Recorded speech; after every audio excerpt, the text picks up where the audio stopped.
간호관리 문제인데요. 윤리 강령에 대해서 물어보고 있어요. 그럼 우리가 일단 아셔야 될 건 간호의 3대 요소에 대해서 여러분들이 알고 계셔야 되거든요.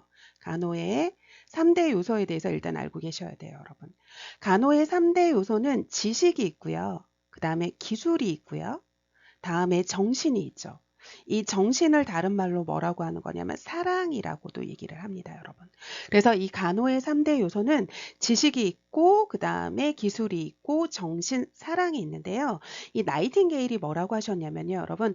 아무리 지식이 뛰어나고 아무리 기술이 뛰어나다 하더라도 이 정신, 사랑이 없으면 의료적인 기계랑 다름없다고 얘기하셨거든요.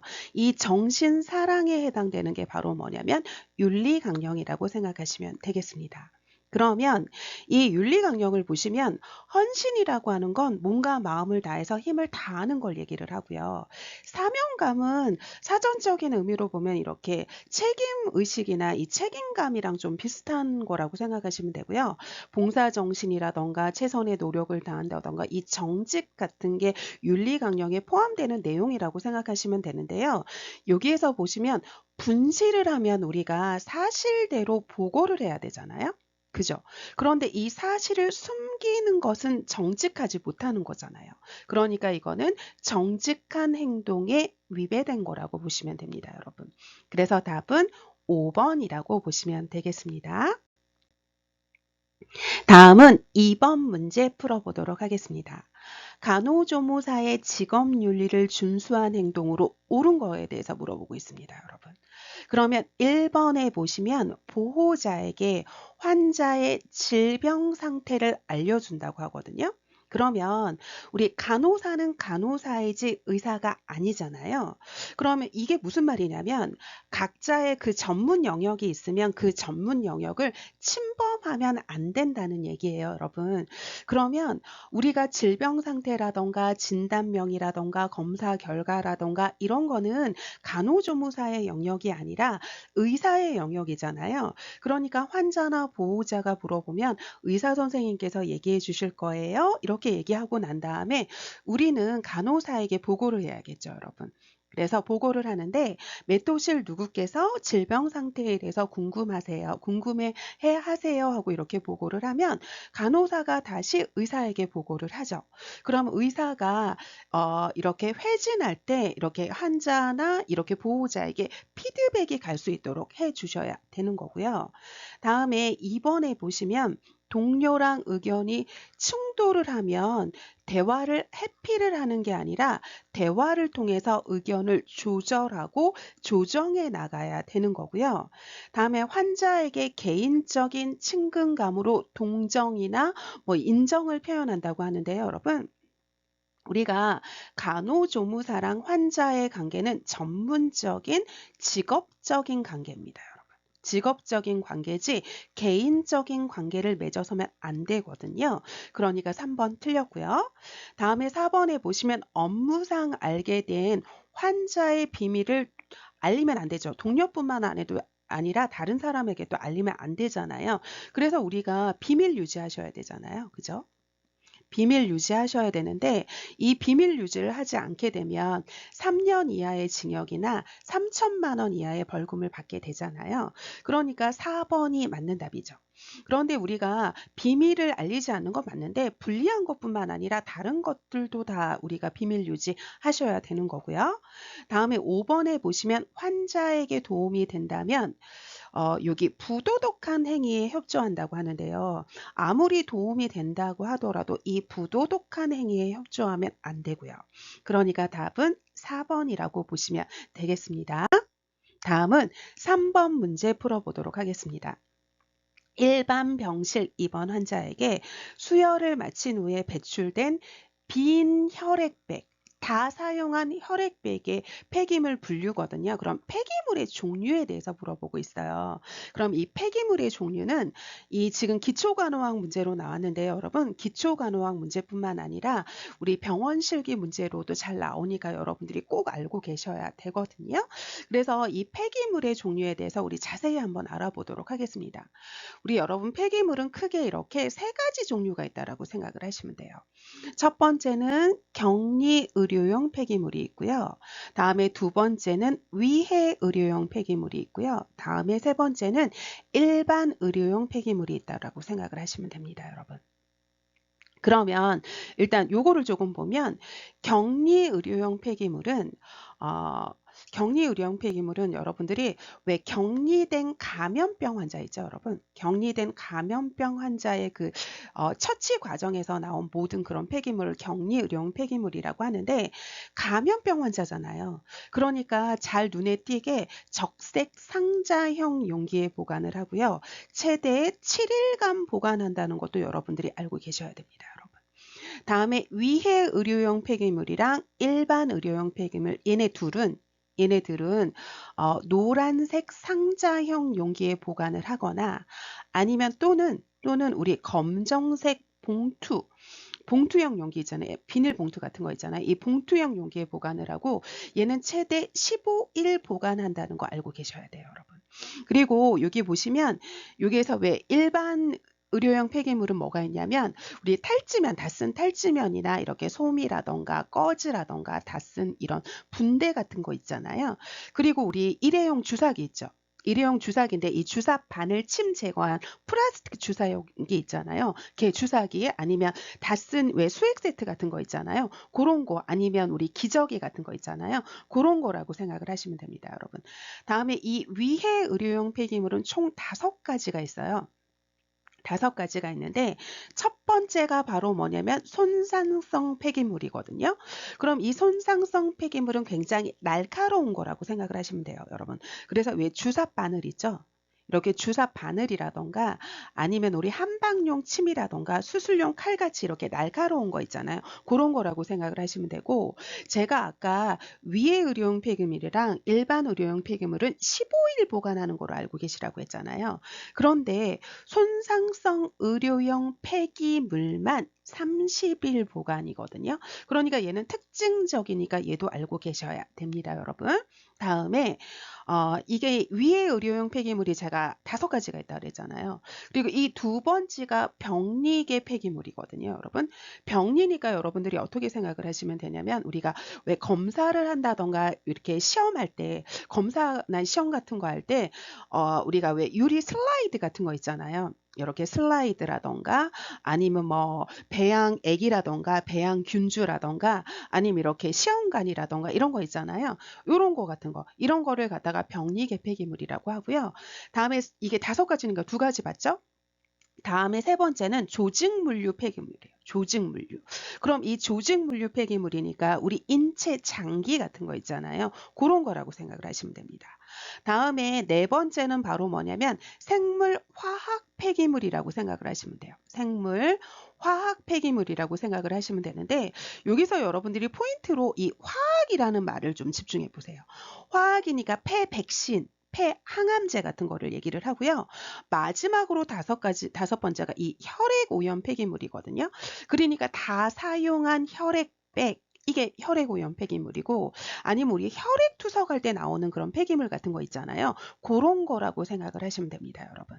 그래서 여기는 여기 크게 격리 의료용 폐기물이 있고 위해 의료용 폐기물은 총 5가지가 있는데 그 5가지에는 손상성 폐기물, 병리계 폐기물, 조직물류 폐기물, 생물화학 폐기물, 혈액 오염 폐기물이 있고 그 다음에 일반 의료용 폐기물이 있다고 생각을 하시면 되고 여기 답은 5번이라고 보시면 되겠습니다.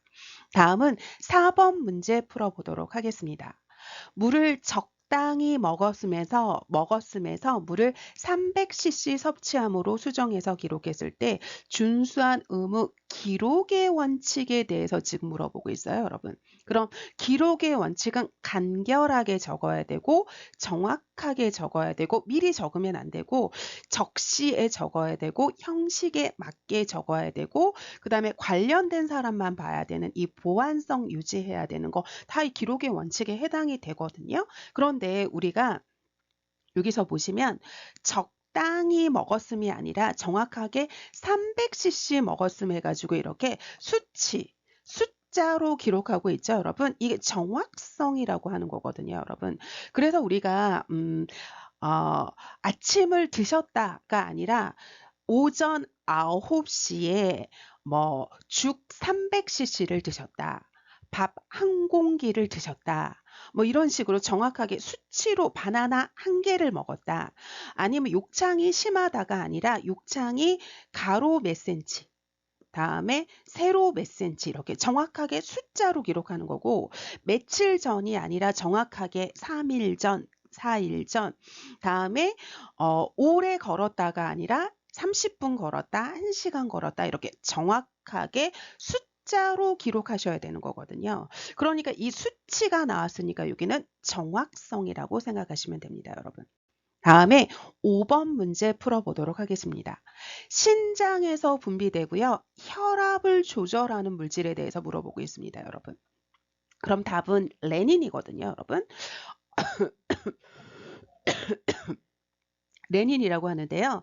여기 이 레닌이 여러분들이 여기까지는 모르셔도 되는데 이해를 돕기 위해서 이걸 RAA 시스템, RAA 체계라고 해요. 그럼 보시면 이게 신장에서 레닌이 분비돼요. 그럼 레닌이 분비되면 안지오텐신이 분비됩니다.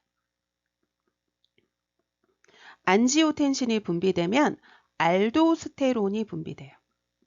알도스테론이 분비되거든요. 그런데 여러분 이 알도스테론이 무슨 역할을 하냐면요. 여러분 나트륨을 보유하려는 성질을 가지고 있고요.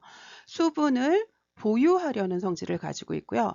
칼륨은 배출하려는 성질을 가지고 있습니다, 여러분. 그러면 이 나트륨도 수분을 보유하는데 지금 나트륨과 수분을 보유하려는 성질을 가지고 있다라고 하잖아요. 그러니까 이 수분을 보유하니까 내 몸에 뭐가 많아지는 거냐면 내 몸에 액체 체액이 많아져요. 그럼 체액이 많아지면 혈액도 많아지는 거거든요. 같은 액체이기 때문에. 그런데 혈액의 양이 많아지면 혈압은 올라가고요. 혈액의 양이 적어지면 혈압은 떨어지거든요. 그래서 결국 신장에서 레닌이 분비되면 알도스테론을 분비시켜가지고 이 혈압을 조절한다고 생각을 하시면 됩니다. 다음에 이 혈액의 양이 많아지면 혈압이 올라가고 혈액의 양이 적어지면 혈압이 떨어진다는 건 어떻게 생각을 하시면 되냐면요, 여러분. 우리가 이렇게 호수가 있고 그 다음에 이 수도꼭지가 있다라고 생각을 해보세요. 그러면 이 호수를 혈관이라고 생각을 하시고요. 다음에 물을 갖다가 혈액이라고 생각을 해보세요. 그럼 이 물을 한 중간 정도 틀어놓으면 물이 잘 가잖아요. 그럼 혈액이 잘 흐르는 거예요. 그런데 내가 물을 갑자기 확 많이 틀었다고 생각을 해보세요. 그럼 이 호수가 막 이렇게 흔들리고 곧 빠질 것 같고 막 이렇게 막 흔들리잖아요. 그게 바로 뭐냐면 지금 한 건 물의 양이 많아졌을 뿐이죠. 그러면 혈액의 양이 많아지면 혈관에 쌓이지는 그대로기 때문에 이 혈압이 올라간다고 생각을 하시면 돼요. 그런데 이 물을 다시 줄이면 혈액이 또 물이 잘 가잖아요, 여러분. 그러니까 혈액의 양이 많아지면 혈압은 올라가고 혈액의 양이 적어지면 혈압은 떨어진다고 생각하시면 됩니다, 여러분. 그래서 답은 1번인데요. 여기서 다른 것들도 시험 문제에 잘 나오는 것들이 있어가지고 제가 요거를 조금 다른 것들도 조금 설명하도록 하겠습니다, 여러분. 우리 국시에 뭐가 나올지 모르잖아요. 그러면 다른 것들을 조금 보면 트립신 너무너무 중요하잖아요. 이게 췌장에서 분비되는 소화효소거든요. 췌장에서 분비되는 소화효소입니다, 여러분. 소화효소거든요, 여러분. 그런데 우리 췌장 너무너무 중요하거든요, 여러분. 여기 이렇게 횡격막이 있고요. 횡격막이 있으면 이 우측에 간이 있고 담낭이 있고, 그 다음에 여기 좌측에 이렇게 위가 이렇게 있잖아요. 그리고 십이지장이 있죠. 다음에 여기에 이렇게 있으면서 있는 게 바로 뭐냐면 이게 췌장이잖아요. 근데 이 췌장은 두 가지 역할을 하거든요, 여러분. 우리가 호르몬을 분비하는 내분비계예요. 내분비계고요. 다음에 얘는 소화효소를 분비하는 외분비계기도 합니다, 여러분. 그래서 우리 인체는 내분비계는 내분비계만 하고 외분비계는 외분비계만 하는데 이 두 가지 역할을 다 하는 장기가 거의 없거든요.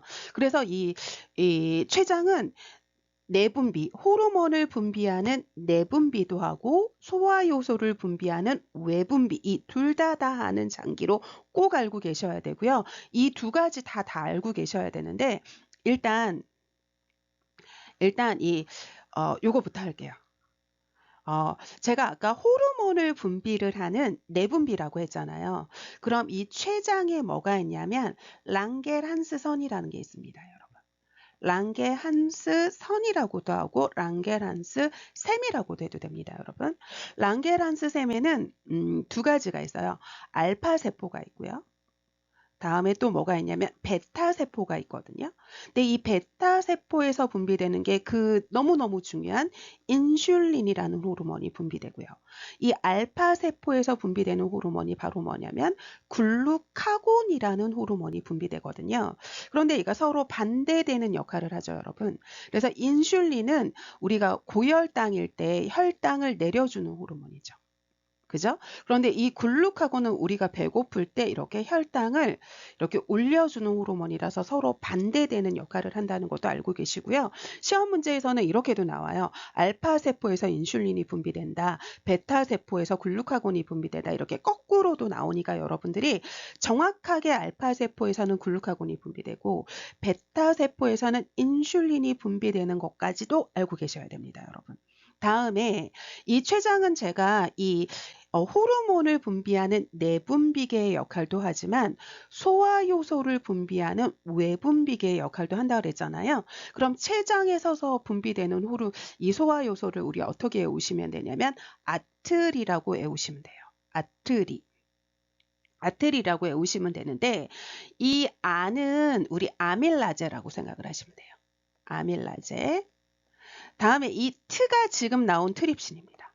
다음에 리는 리파아제라고 생각을 하시면 돼요. 리파아제라고 생각을 하시면 되거든요. 그러면 보세요. 이 아밀라제가 탄수화물 소화 요소죠.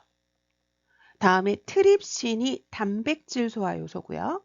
다음에 이 리파아제가 지방 소화 요소입니다. 그래서 아트리가 분비되는데 아밀라제는 탄수화물 소화 요소고 트립신은 단백질 소화 요소고 리파아제는 지방 소화 요소. 그래서 이 트립신이라고 하는 건 췌장에서 분비되는 단백질 소화 요소라는 거 여러분들이 반드시 알고 계셔야 되고요. 다음에 여기 보시면 아세틸콜린은 그렇게 중요하지는 않고 여태까지 국시에 아세틸콜린이 나온 적은 없거든요. 아세틸콜린이 나온 적은 없는데 그래도 보면 이 아세틸콜린은 신경 전달 물질이에요. 얘는 신경 전달 물질로 알고 계시면 됩니다. 신경 전달 물질이고요. 다음에 항인유 호르몬도 너무 중요하거든요, 여러분. 얘도 시험 문제 너무 많이 나와가지고 여러분들이 알고 계셔야 되는데 이게 뇌하수체 후엽에서 분비되는 호르몬이잖아요. 우리 뇌하수체가 있는데 뇌하수체는 전엽에서 분비되는 호르몬이 있고 다음에 후엽에서 분비되는 호르몬이 있는데 이게 호르몬이 다르니까 알고 계셔야 되거든요. 그런데 뇌하수체 후엽에서 분비되는 게 바로 항인유 호르몬이죠. 그래서 뇌하수체 전엽이 아니라 후엽에서 분비되는 거 알고 계셔야 되고요. 그러면 여기 항이 붙었잖아요, 여러분. 그럼 이 항이 안티예요. 안티. 이게 반대라는 뜻이거든요. 우리가 펜은 이렇게 좋아하는 펜인데 안티펜은 공격하는 펜을 얘기를 하잖아요. 그러니까 이 안티는 반대예요. 그럼 이뇨의 반대거든요. 그러면 이뇨를 하지 못하게 한다고 생각을 하시면 돼요. 그럼 소변 배설을 못하게 하니까 얘는 내 몸에 소변이 많죠. 그럼 내 몸에 체액이 많아져요. 그럼 제가 체액이 많아지면 아까 혈액의 양이 많아진다 그랬잖아요. 그럼 혈액의 양이 많아지면 제가 아까 혈압이 올라간다고 했던 거 기억나시죠? 그러니까 항인효 호르몬은 혈압하고도 상관이 있고요. 다음에 우리가 항인효 호르몬이 너무 적게 나오면 너무 이뇨를 하게 해요. 얘가 안 나오면 이뇨를 못하게 하는 게 아니라 이뇨를 너무 많이 하게 되면 우리 요붕증이 생겨서 우리 탈수 상태에도 빠지게 하는 호르몬이라고 생각을 하시면 됩니다, 여러분. 다음에 여러분들이 프로게스테론도 너무 중요하죠, 여러분. 그래서 이 프로게스테론에 대해서도 여러분들이 반드시 알고 계셔야 되거든요. 반드시 알고 계셔야 되는데 우리 여성 호르몬 두 가지가 있잖아요. 그죠? 우리가 여성 호르몬 두 가지 꼭 알고 계셔야 되거든요. 근데 여성 호르몬이 두 가지가 있는데 첫 번째가 에스트로겐이죠. 에스트로겐. 에스트로겐이라고 해도 되고 에스트로젠이라고 해도 됩니다. 그럼 이 에스트로겐은 여성답게 만들어주는 여성의 2차 성징하고 관련된 호르몬이고요. 다음에 이 두 번째가 프로게스테론 호르몬이거든요. 그럼 얘는 임신을 유지시켜주고 그 다음에 임신을 지속시켜주는 호르몬으로 여러분들이 꼭 알고 계셔야 됩니다. 그래서 여성 호르몬 에스트로겐과 프로게스테론 알고 계셔야 됩니다. 그래서 우리 5번 문제까지 살펴봤고요. 다음은 6번 문제 풀어보도록 하겠습니다.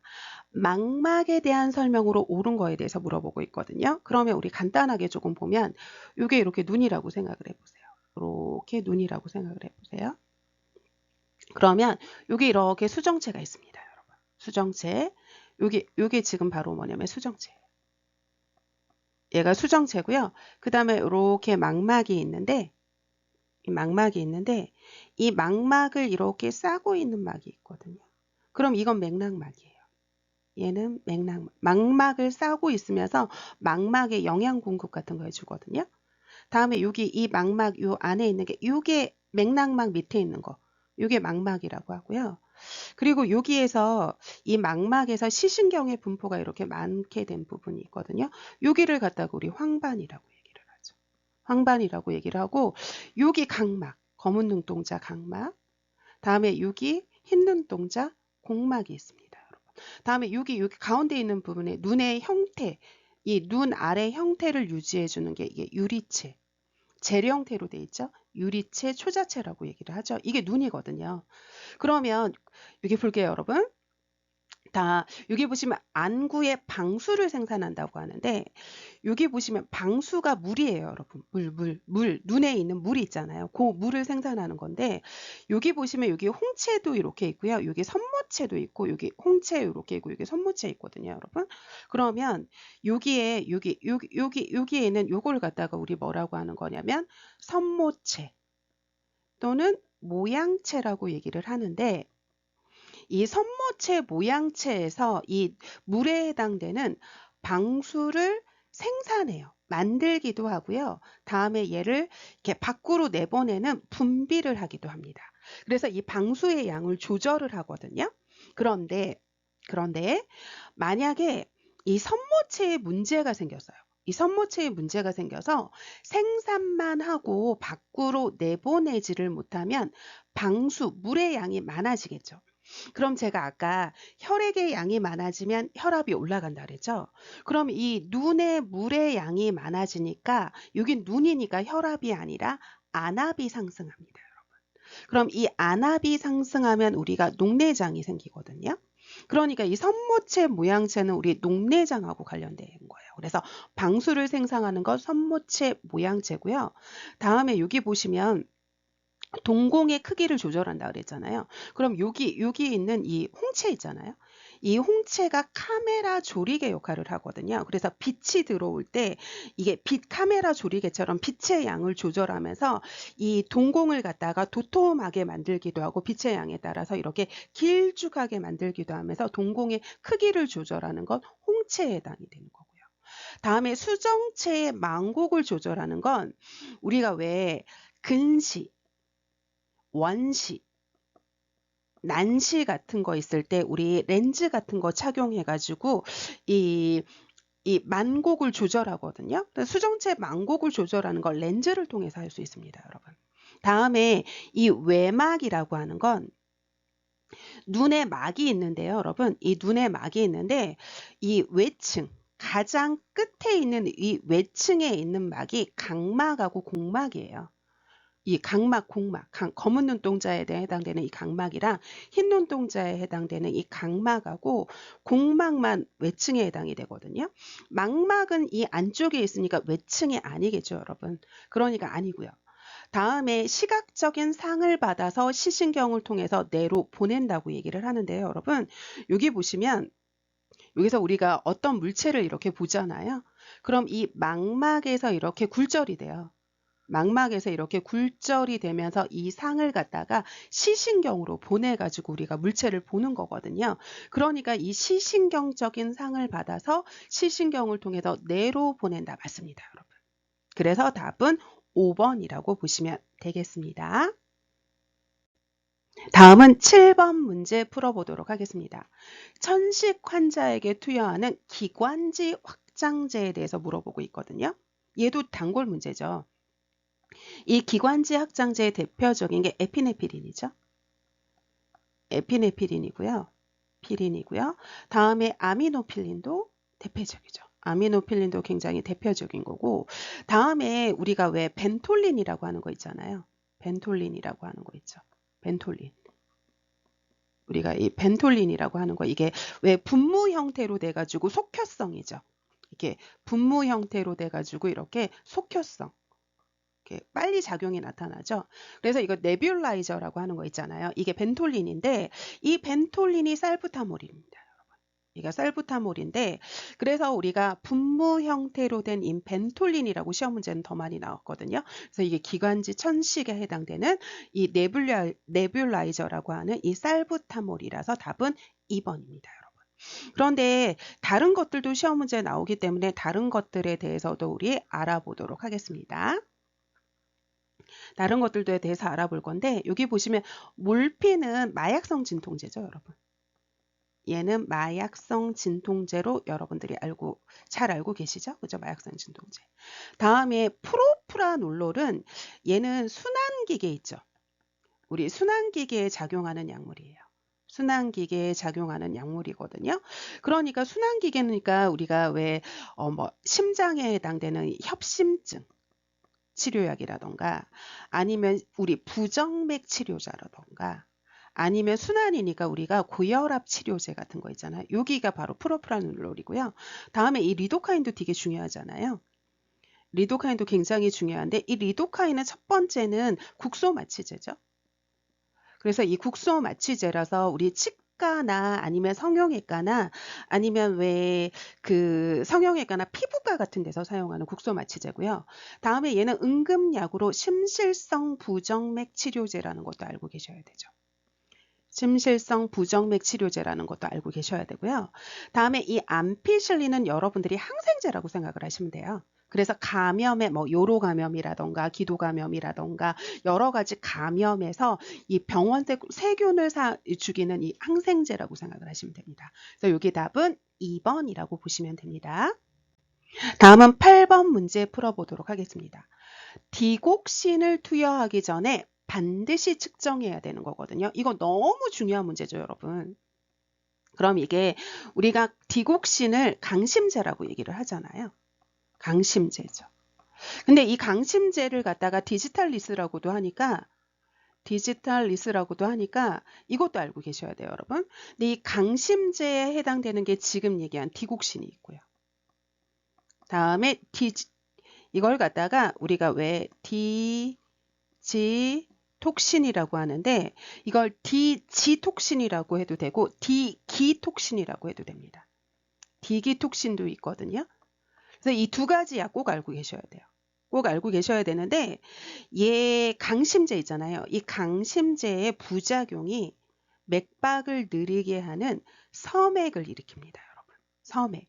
그래서 우리 맥박의 정상이 1분에 60회에서 100회가 얘가 정상이잖아요. 1분에 60회에서 100회가 정상이죠. 그래서 우리가 60회가 안 되면 이거를 서맥이라고 하고 100회보다 넘으면 이걸 갖다가 우리 뭐라고 하냐면 빈맥이라고 하잖아요.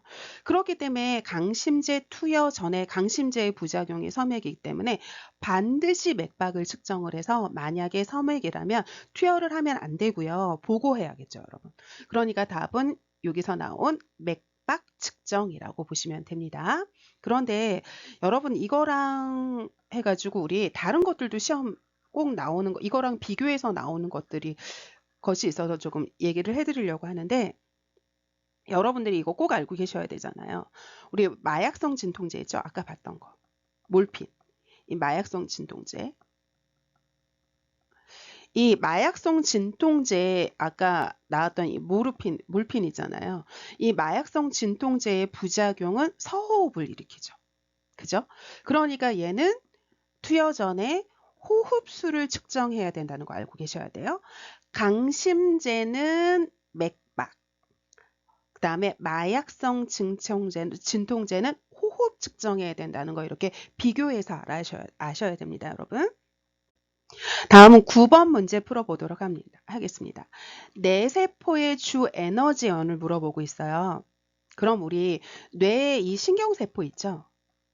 이 뇌의 신경세포랑 우리 혈액의 적혈구 있죠?